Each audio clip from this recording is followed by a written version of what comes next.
এরকম একটা দিন, সম্পর্কগুলো ফিকে হতে হতে মুছে যেতে বসেছিল জীবন থেকে।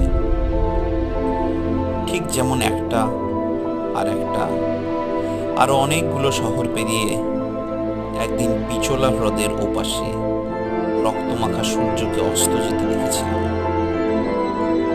সেরকম একটা দিনে হয়তো দু চোখে একটা পুরো জীবনের স্বপ্ন নিয়ে তোমাতে আমাতে ভাগাভাগি করে ভালোবাসার কাঁটাখানা বেঁধার ঠিক ঠিক কতদিন